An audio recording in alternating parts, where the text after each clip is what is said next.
And there you go. There comes the music. I may add a little music to my own. I love it when a plan comes together. Hi, folks. Welcome to Bobby Likis Car Clinic here on Paltalk.com. Every Thursday, mark your calendar, and your calendar should be ticked. We may have a little change in plans for next week. I will be at the NAB, the National Association of Broadcasters, next week.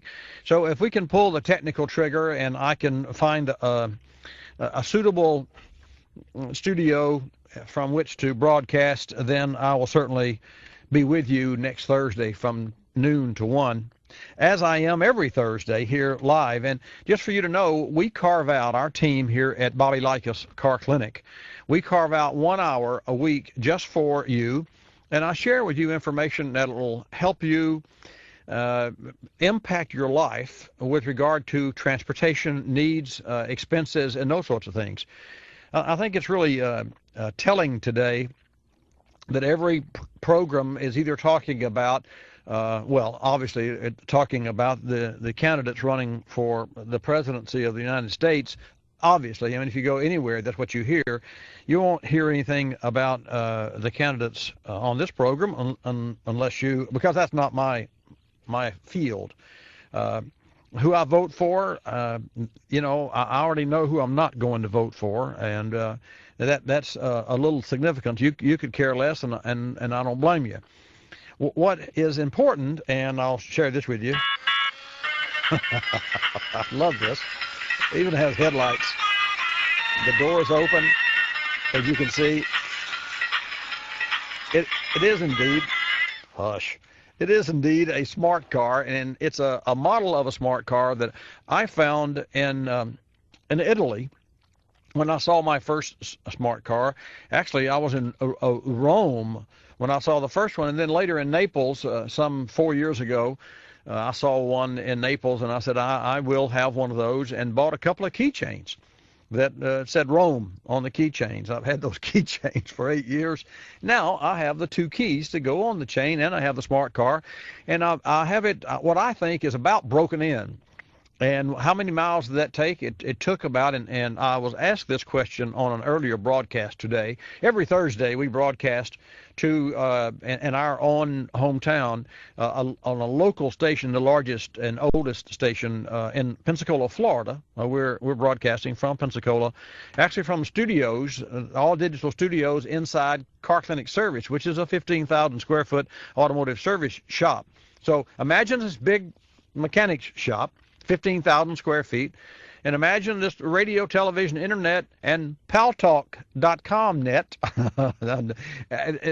digital studio inside that shop, and that's what we built. Yeah, I gotta tell you, the investment was staggering, and I gotta tell you, if you look in hindsight at where we placed our dollars, we spent a lot of money. Because we wanted to come to you right, because we wanted this program to work and work for you, and not just you, but for everyone out there that tuned in to our nationally syndicated Bobby Likis Car Clinic radio program, which occurs every Saturday from 10 till noon. So that's enough about us. It's an interesting, absolutely interesting facility, and I invite you to take a tour. You can do that easily enough by going to Car Clinic Network, and it's not Car Care Clinic, it's not carclinic.com, it's carclinicnetwork.com, and it's on the screen. Cynthia will be glad to put it up for you, and click on that, and then I see that the Bad Dog has a question, and if you have a question, put your palm up. Unlike most hosts, I don't watch the screen when I talk with you. Cynthia will send me cues, and she'll put your question on a screen for me to see. Sometimes I watch the screen, sometimes not. I find it can be distracting, so I really don't go there. Recently, this week, I had an opportunity to attend a presentation on research and development from Dr. Dan Arvizu. And you may not or may know this man. You can Google Dan, Arvizu, Arvizu. And he is the director of the Renewable Energy Research Laboratory in Colorado. And he's 8th director of the U.S. Department of Energy's National Renewable Energy Lab, NREL. You know, the government uses acronyms for everything. So he really explained more about wind energy, and you've all heard of the Pickens plan. I don't know if you've all heard of it, but if you haven't, it's very interesting. T. Boone Pickens, you may have seen or heard him on radio or seen him on television.